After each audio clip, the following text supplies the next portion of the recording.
योगी आदित्यनाथ जो कहते हैं वो करते भी हैं। ये हमारे नहीं, यूपी की जनता के बोल हैं। आपको बता दें कि मथुरा के कोसी कला में कैबिनेट मंत्री लक्ष्मी नारायण चौधरी के प्रस्तावक की शूटरों ने हत्या कर दी थी, जिससे पूरा उत्तर प्रदेश गूंज उठा था।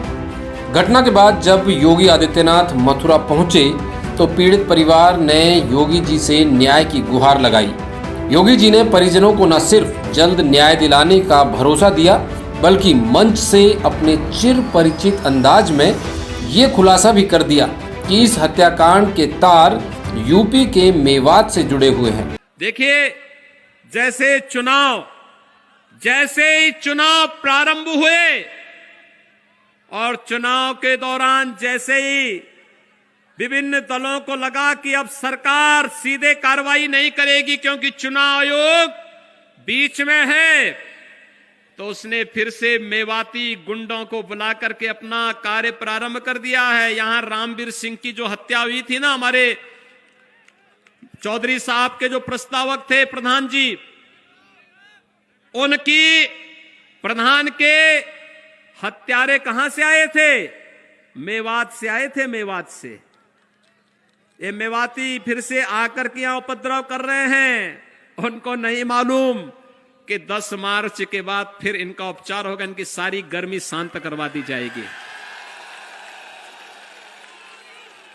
जिसका नतीजा ये हुआ कि एसएसपी डॉक्टर गौरव ग्रोवर द्वारा गठित 5 टीमें जो घटना के बाद से लगातार छापेमारी कर रही थीं, उनको महज कुछ ही घंटों में बड़ी सफलता भी हासिल हो गई। इस ऑपरेशन को डीएसपी वरुण कुमार सिंह के निर्देशन में एसओजी प्रभारी धीरज गौतम, इंस्पेक्टर अनुज कुमार, इंस्पेक्टर संजय त्यागी और सर्विलांस प्रभारी सोनू कुमार और उनकी टीम ने पूरी जिम्मेदारी से सफल बनाया और पीड़ित परिवार के साथ साथ क्षेत्र की जनता के सभी सवालों पर विराम लगा दिया। आपको बता दें कि पुलिस की गोली से घायल हुए इस शूटर का नाम शिवम उर्फ गुंडा है, जो कि हापुड़ का रहने वाला है, और इसके 2 साथी मोनू उर्फ अजय बुलंदशहर के गांव खालौर और दूसरा सनी उर्फ डमरू जो कि हापुड़ का रहने वाला है। जानकारी के मुताबिक तीनों शूटर घटना से कई दिन पहले से ही थाना कोसीकला क्षेत्र के मेवात में शरण लेकर कोसीकला के शनिदेव मंदिर पर रामवीर प्रधान की कई बार रैकी कर चुके थे, लेकिन 29 जनवरी दिन शनिवार को ये तीनों शूटर अपने मंसूबों को सफल बनाने में कामयाब हो गए। थाना कोसीकला के कोकिलावन मंदिर की परिक्रमा पर पैगांव के प्रधान रामवीर सिंह जी की शूटर्स द्वारा गोली मारकर हत्या कर दी गई थी। तत्काल मौके पर पहुंचकर पुलिस द्वारा प्रत्यक्षदर्शियों के बयान लिए गए। शूटर्स का हुलिया व जिस रास्ते से वो भगे थे उसके बारे में जानकारी की गई। इसमें एसओजी स्वाट थाना पुलिस और बाकी कई थानों की पुलिस इसमें लगाई गई। सीसीटीवी फुटेज के माध्यम से उनका मूवमेंट क्लियर हुआ। आगे चलकर उनके चेहरे क्लियर हुए, जिनको कि मुखबिरों से शेयर किया गया, जिससे इनकी पहचान काफ़ी हद तक हो गई।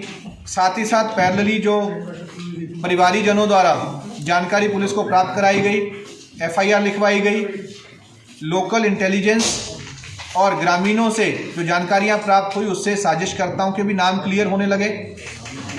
उनकी घटना से पूर्व की और घटना के बाद की गतिविधियों का आकलन किया गया और साथ ही साथ जो शूटर्स जिनकी पहचान हुई थी, उनसे मुखबिरों के आधार पर प्राप्त जानकारियां और सर्विलांस के माध्यम से उन दोनों के बीच का कनेक्शन देखा गया, जो कि बिल्कुल सटीक जुड़ा और इस घटना का सफल अनावरण हुआ है, जिसमें कि कुल 5 लोगों की अरेस्टिंग हुई है।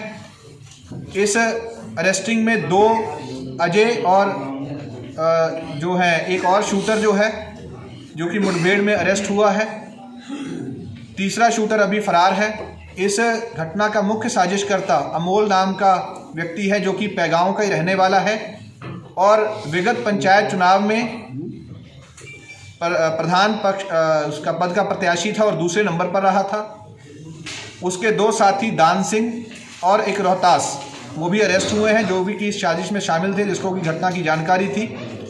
ये घटना मुख्य रूप से गांव की विकास के लिए सरकार द्वारा दी गई 21 करोड़ की धनराशि के ऊपर कब्जा करने के लिए व गांव से संबंधित अन्य कारण जो कि अमोल के मन में प्रधान जी के प्रति रंजिश पैदा हुई थी, उसी के चलते प्रधान जी को रास्ते से हटाने के लिए ये घटना प्लान की गई, जिसके लिए उसके द्वारा शूटर्स हायर किए गए और ये घटना कारित कराई गई।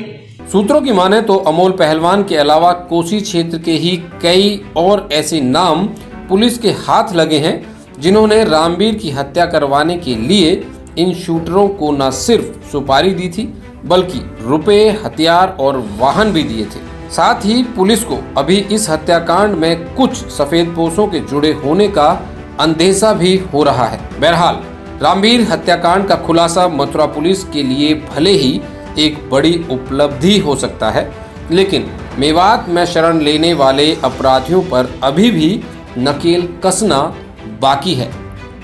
समाचार सिटी 24 के लिए कोसी कला मथुरा से अवधेश रावत की रिपोर्ट।